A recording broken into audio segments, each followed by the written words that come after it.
The Future of American Orchestras, a discussion of the problems and prospects facing American symphony orchestras, their music, and their audiences' expectations. This timely conversation examines trends and challenges facing youth, community, collegiate, and professional orchestras.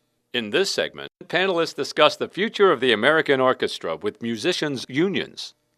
Most, if not all, professional orchestras are union organizations.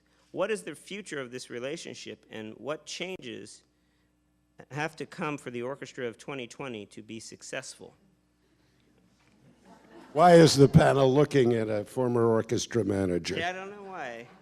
I don't know. First of all, I would start by saying I think the existence of a union is an absolute necessity.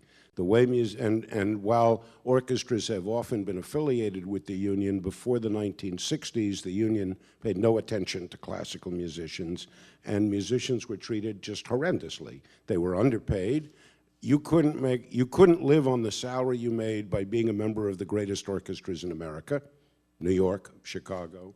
Conductors, you make one mistake or just look funny at the conductor, you could be fired without recourse. They could hold you without warning for an hour and a half of overtime, even if you had students waiting, because you had to have students waiting because you couldn't make a living playing in the orchestra. So I believe that the union's greater strength is a necessity. As often happens in labor and probably in most of life, pendulums swing and they go from one extreme to the other.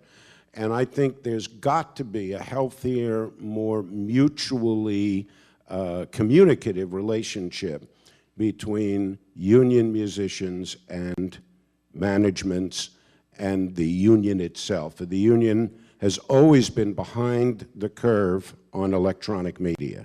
The first union reaction to records was to ban American musicians from making them. James Petrillo, for 2 years, all recording work was done in Europe because that was going to put live musicians out of work.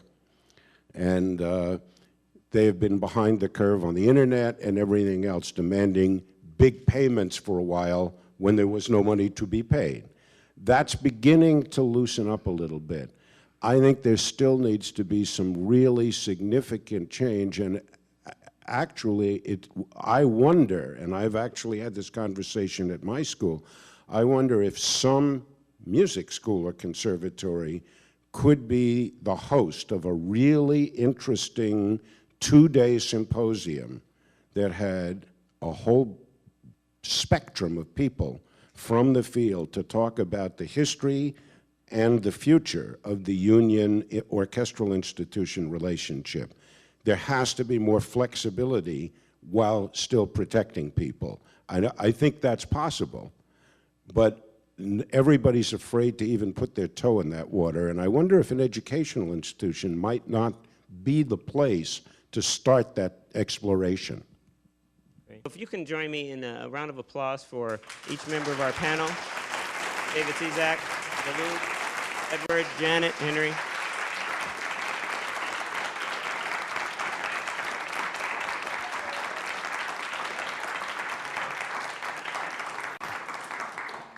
I think you guys did good. That was great.